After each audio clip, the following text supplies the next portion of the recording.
আসসালামু আলাইকুম ভিউয়ার্স, আশা করছি সবাই অনেক ভালো আছেন। তো ভিউয়ার্স, চলে আসলাম নদীতে আপনাদের জন্য। তো আমরা আসছি আজকে গড়াই নদীতে, এটা মূলত কুষ্টিয়ার মধ্যে। তো নদীতে এসে দেখতে পাচ্ছি বেশ কিছু শিকারী মাছ ধরছে অলরেডি। এই যে দূরে দেখতে পাচ্ছেন, এখানে বেশ কয়েকজন মাছ ধরছে। আবার আরেকটা সাইডে দেখলাম ওখানেও বেশ কিছু মানুষ মাছ ধরছে। আর এমনিতেও অনেক মানুষজন আসছে এখানে। তো ভিউয়ার্স, আসলাম আপনাদের জন্য আসলে একটা ভিডিও বানাই যে শীতে আপনাদের মাছ ধরার জন্য কোনো টিপস দিতে পারি কিনা। তো সেই জন্য আসলে আজকে আসা।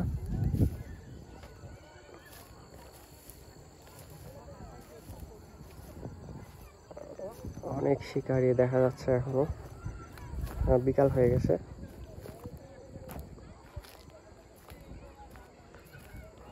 এখানে মাছ হচ্ছে কিনা সেটা আসলে বলা যাচ্ছে না এখনই।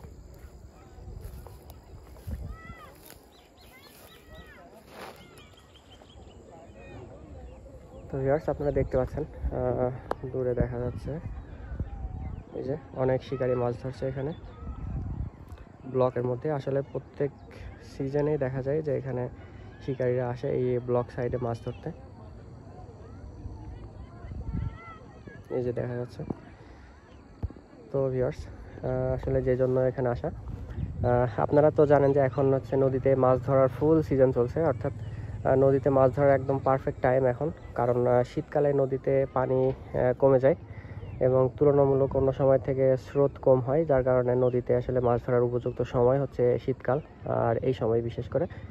তো যার কারণে এখন দেখা যায় শিকারীদের আনাগোনা নদীতে সবচেয়ে বেশি থাকে। তো ভিউয়ার্স, নদীতে মাছ ধরতে যাওয়ার আগে কিছু জিনিস আমাদের অবশ্যই জানা জরুরি, যে আসলে নদীতে স্পটটা কীরকম নির্বাচন করতে হবে, বা টোপ হিসাবে আমরা কোন জিনিসগুলো ব্যবহার করতে পারি, অথবা আপনার চার হিসাবে আমরা কোনগুলো ইউজ করব। তো আজকে আপনাদের মোটামুটি একটু আমি ধারণা দেব সেই সম্পর্কে। তো আশা করি আপনারা যারা নদীতে মাছ ধরতে যাবেন তাদের জন্য অবশ্যই উপকারী হবে। তো ভিউয়ার্স, এখন নদীতে যখন আপনারা মাছ ধরতে যাবেন, তো যদি সেই প্লেসে দেখেন যে এরকম ব্লক থাকে, তো ব্লক সাইডটা আপনারা অবশ্যই নির্বাচন করবেন। কারণ বড় বড় সাইজের মাছগুলো মোটামুটি এই ব্লকের মধ্যে এসেই আপনার ঘোরাফেরা করে বেশি। তাই দেখবেন যে শিকারীরা মাছ ধরতে গেলে ওরা বেশিরভাগ সময় ব্লকের মধ্যেই আপনারা তাদের সিট নির্বাচন করে। আর যদি স্রোত থাকে তো সেই ক্ষেত্রে বিষয়টা আলাদা। আর যদি স্রোত কম থাকে তাহলে আপনারা অবশ্যই চার করার ব্যবস্থা করবেন। কারণ স্রোতে চার করলে সেই চারটা তো আপনার জায়গা মতো থাকবে না, ওটা স্রোতে ভেসে চলে যাবে। আর যদি মোটামুটি স্রোত না থাকে সেই ক্ষেত্রে আপনারা চার করবেন। তো নদীতে চার করার ক্ষেত্রে সবচেয়ে পারফেক্ট যে বিষয় সেটা হচ্ছে আপনারা চারটা সরাসরি দিবেন না। চারটা হচ্ছে আপনার যে মাটি বা কাদা, আঠালে মাটি বলে অনেকে, বা কাদা, শক্ত কিছু কাদা আছে, আপনারা কাদার সঙ্গে চারটা মিক্স করবেন। মিক্স করে সেটা আপনারা দিবেন। চারটা প্রথমে কাদার সাথে মিক্স করবেন। মিক্স করে আপনারা যে পয়েন্টে মাছ ধরার জন্য বসবেন ঠিক সেই পয়েন্টে আপনারা চারটা দিবেন। ভিউয়ার্স, দেখি নিচে নামি।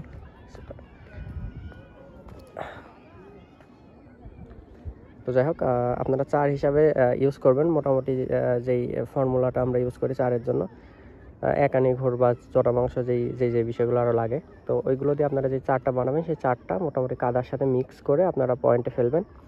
আর এর মধ্যে ভালো হয় যদি আপনারা ফিড ইউজ করেন, কিছুটা ফিড চারের মধ্যে দিয়ে যদি সেই জায়গাটায় ফেলেন আরও ভালো হয়। আর এরপরে টোপ হিসাবে আপনারা যেটা ব্যবহার করবেন, টোপ হিসাবে আমরা তো সচরাচর যে আমাদের প্রধান আইটেম সেটা হচ্ছে ডায়েট ডিম আর হচ্ছে রুটি। তো এটা আপনারা টোপ হিসাবে সিলেক্ট করবেন। আর সবচেয়ে ভালো হয় নদীর টোপটা আমরা প্রথমেই ডিম দিয়ে, আপনার ডায়েট ডিম দিয়ে মূলত যেই রুটিটা তৈরি করি সেটা হচ্ছে একসাথে মিক্সিং করে আমরা ছেনে নিই। তো আপনারা ওইভাবে ছেনে নেবেন। তারপরে টোপ যখন গাঁথবেন, টোপ গাঁথার সময় মোটামুটি টোপের গায়ে আপনারা কিছুটা ডিম লাগিয়ে দেবেন। এতে বেশ ভালো হবে, অর্থাৎ বাইরে থেকে ডিমগুলো দেখা যাবে, এতে মাছ বেশি আকৃষ্ট হবে। আর নদীর জন্য আপনারা যেই বড়শিগুলো ইউজ করবেন, বড়শিগুলো অবশ্যই খুব ধারালো হয় এরকম দেখে ইউজ করবেন। কারণ নদীতে কিছু মাছ আছে যেগুলোর মুখ বেশ শক্ত হয়ে থাকে, যেমন বোয়াল মাছটা যদি থাকে, তো সেই ধরনের মাছের ক্ষেত্রে অবশ্যই আপনারা ভালো বড়শি প্রয়োজন হবে। আর খুব বেশি বড় সাইজের বড়শি আপনারা ব্যবহার করবেন না, মোটামুটি মিডিয়াম সাইজের যে বড়শিগুলো সেগুলো ইউজ করবেন। তো এই হচ্ছে বিষয়।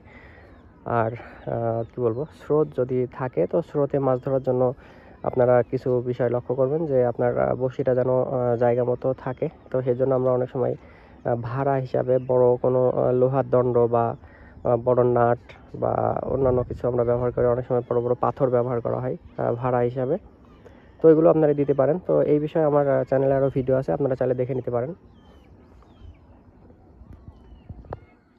তো ভিউয়ার্স, চলুন আমরা অন্য আরেকটা সাইডে দেখি কি অবস্থা। ভিউয়ার্স, আমরা অন্য একটা সাইডে আসলাম, যে দেখিয়ে দেখি কী অবস্থা। তো এই স্পটটা বেশ ভালো, এখানে অনেকেই মাছ ধরতে আসে। আমরা এই সিজনে যখনই আসি তখনই দেখি যে এখানে অনেকে মাছ ধরছে। তো ভিউয়ার্স, এই যে দেখা যাচ্ছে বেশ কয়েকজন এখানে মাছ ধরছে অলরেডি।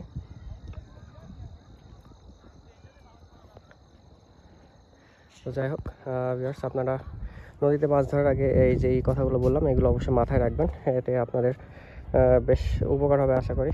মাছ ধরার ক্ষেত্রে আপনারা সফল হবেন। আর স্পট নির্বাচন করবেন অবশ্যই এরকম জায়গা দেখে, যেখানে সচরাচর মানুষ মাছ ধরে বা মাছ টুকটাক হয়, এরকম একটা জায়গা দেখে। কারণ যেখানে সেখানে বসে পড়লে আসলে মাছ হবে এরকম কিছু না।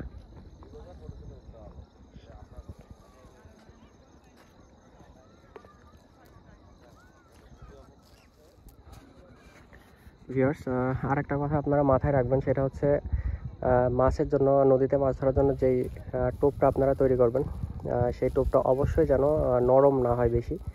টোপটা অবশ্যই মোটামুটি শক্ত হয়, এইভাবে তৈরি করবেন। কারণ নদীতে স্রোত যদি একেবারেও না থাকে, তারপরেও দেখা যায় যে স্রোত কিছুটা হলেও থাকেই। তো সেই ক্ষেত্রে কিন্তু আপনার টোপটা যদি নরম হয়, তাহলে খুব অল্প স্রোতেই সেই টোপটা গলে যাবে। এই জন্য নদীতে কিছুটা শক্ত টোপ আপনারা ইউজ করবেন, যাতে মোটামুটি টোপটা সহজেই বসি থেকে খুলে না যায়। আর আপনারা অনেক সময় নদীতে অন্য আপনার আটা এবং ডিম এর যে টোপ, এইগুলো বাদে অন্যান্য কিছু ইউজ করতে চেষ্টা করেন।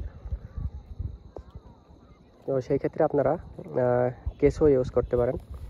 আর যদি কেউ বোয়াল মাছ ধরার টার্গেটে থাকেন, যে বোয়াল মাছ ধরবেন, তাহলে প্রথমে আপনারা দেখে নেবেন যে নদীতে আসলে কোন স্পটে বা কোন জায়গায় বোয়াল মাছের আনাগোনা দেখা যায়। কারণ বোয়াল মাছ সচরাচর যেখানে থাকে তার আশেপাশে ওরা মাঝে মধ্যে ওয়াশ দেয়, এতে বোঝা যায়।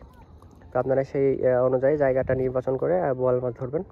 এবং বোয়াল মাছ ধরার জন্য অবশ্যই যে লম্বা ধরনের যে বড়শিগুলো পাওয়া যায় বোয়াল ধরার, সেই বড়শিগুলো আপনারা ইউজ করবেন। এবং মোটামুটি কিছু স্পেশাল টোপ আছে বোয়াল মাছের জন্য, সেইগুলো ব্যবহার করবেন। যেমন আপনারা ছোট ছোট মাছ দেখা যাচ্ছে কয়েক ঘন্টা বাইরে রেখে পচিয়ে সেইগুলো টোপ হিসাবে ইউজ করতে পারেন, এতে বোয়াল মাছ হিট হবে আশা করি। আর এছাড়া আপনারা নদীতে মাছ ধরার জন্য সবসময় স্পটটা একটু দেখে শুনে নির্বাচন করবেন, যেখানে সচরাচর অনেকে মাছ ধরে বা মাছ হয়, এরকম জায়গা নির্বাচন করবেন। তো তাহলে অবশ্যই আশা করি আপনারা ভালো একটা ফলাফল পাবেন।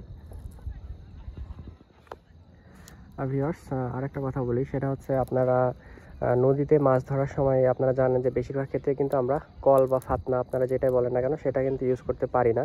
কারণ নদীতে স্রোত হয়, যার কারণে আমরা বেশিরভাগ সময় ওটা ইউজ করতে পারি না। তো আমরা নদীতে সচরাচর কিন্তু আপনার কল বা ফাতনা এগুলো বাদেই আমরা মাছ ধরি। তো সেই ক্ষেত্রে কিন্তু মাছ ধরার ক্ষেত্রে বেশ কিছু টেকনিক অবলম্বন করতে হয়। কারণ আপনাকে মাছের ঠোক বুঝতে হবে ছিপ দেখেই। এই ক্ষেত্রে যেহেতু কল নেই, সেক্ষেত্রেও আপনাকে ছিপের মাথাটার দিকে খেয়াল রাখতে হবে। কারণ মাছ যখনই নদীতে হিট হয়, তখনই কিন্তু একটু টান পড়লে ছিপের মাথাটা দেখবেন যে কাঁপে, জোরে জোরে কাঁপতে থাকে। তো ওই মুহূর্তে আপনি বুঝবেন যে মাছ টোপ নিয়েছে বা আপনার টোপের আশেপাশে আছে। তো সেই মুহূর্তে আপনি হিট করবেন। তো এটা হচ্ছে বড় একটা বিষয়। যেহেতু আমরা পুকুরে যারা মাছ ধরি, তারা তো জানি যে পুকুরে আমরা সচরাচর কল বা ফাতনা এগুলো ইউজ করে মাছ ধরি, কিন্তু নদীতে বেশিরভাগ ক্ষেত্রে এগুলো ইউজ করা যায় না, কারণ স্রোত হয়। আর যদি স্রোত না হয়, সেক্ষেত্রে আপনারা মোটামুটি কল ইউজ করতে পারেন, কোনো সমস্যা নেই। কারণ স্রোত না হলে তো কল ইজিলি আপনারা ব্যবহার করতে পারবেন। তো এটা হচ্ছে বিষয়। তো এই সমস্ত বিষয়গুলো আপনারা মাথায় রেখে নদীতে মাছ ধরতে যাবেন, তো আশা করছি ভালো একটা ফলাফল আপনারা করতে পারবেন। তো অর্থাৎ মেন যে বিষয়গুলো, সেইগুলো আপনারা মাথায় রাখবেন, যে উপযুক্ত স্থান, প্লাস আপনার যেই চার ব্যবহার করবেন সেই চার, তারপরে টোপ, এগুলো হচ্ছে মেন বিষয়গুলো। তো এগুলো মাথায় রাখবেন যে চারটা যেন অবশ্যই ভালো হয়। আর আপনারা মাটির সাথে মিশিয়ে যদি গোল গোল শক্ত বল করে আপনার স্পটে ফেলেন তো সেটা সবচেয়ে ভালো হয়। এক্ষেত্রে মোটামুটি দেখা যায় যে আপনার আস্তে আস্তে চার থেকে সেন্টটা বের হয় এবং চারটা দূরে মুহূর্তের মধ্যে হারিয়ে যাবে না, কারণ ওখানে যে মাটিটা থাকবে মাটিটা আস্তে আস্তে গলবে এবং আস্তে আস্তে আপনি চারের সেন্টটা পাবেন এবং মাছ সেই চারে আকৃষ্ট হয়ে অবশ্যই আপনার চারে আসবে। তো এই হচ্ছে বিষয়। আর টোপটা অবশ্যই ভালো একটা টোপ দেওয়ার চেষ্টা করবেন। আটাটা সুন্দর করে আপনারা তৈরি করবেন, সাথে টাটকা ডিম দেওয়ার চেষ্টা করবেন। আবার নদীতে কিছু মাছ আছে যারা হচ্ছে আপনার পচা ডিম বেশি পছন্দ করে, যেমন মিরকি মাছ পচা ডিম বেশি পছন্দ করে। আবার বোয়াল মাছ এরা কিন্তু মোটামুটি টাটকা থেকে একটু বাসি জিনিস বেশি পছন্দ করে। আর রুই মাছ তো অবশ্যই আপনার টাটকা ডিম পছন্দ করে। তো সেই ক্ষেত্রে রুই মাছ যদি থাকে ওই স্পটে আপনারা টাটকা ডিম ইউজ করার চেষ্টা করবেন।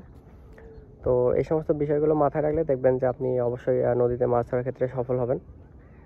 আর আরেকটা বিষয় হচ্ছে আপনারা দেখবেন নদীতে স্রোতে মাছ ধরার ক্ষেত্রে কিছু সিস্টেম আছে বড়শি ফেলার। সেই সিস্টেমগুলো আমার ভিডিওতে আপনারা পেয়ে যাবেন। আমার চ্যানেলে দেখবেন যে এই সম্পর্কে ভিডিও আছে। তো আপনারা দেখে নেবেন যে আসলে বড়শির সঙ্গে কীভাবে শোলা ইউজ করা হয় এবং শোলা দিয়ে বড়শিটা কীভাবে আপনার ভাসিয়ে রাখা হয়, কারণ ব্লকের মধ্যে মাছ ধরতে গেলে কিন্তু প্রচুর পরিমাণে বড়শি ছিঁড়ে যায়, আপনারা জানেন। আর যদি ব্লকের কোনো ফাঁকায় বড়শি ঢুকে যায় তাহলে কিন্তু মাছের চোখেও পড়বে না সে টোপটা। তো এই জন্য কিছু আপনার পদ্ধতি ব্যবহার করা হয়। তো আপনারা ওইগুলো দেখে নেবেন। তো আসলে এই সব বিষয়গুলো না জানলে আপনি নদীতে মাছ ধরতে গেলে কখনো সফল হতে পারবেন না। তো এই বিষয়গুলো মাথায় রাখবেন, আশা করি আপনারা সফল হবেন। তো ভিউয়ার্স, আজকের মতো এই পর্যন্তই। আপনারা ভালো থাকবেন সবাই, ধন্যবাদ।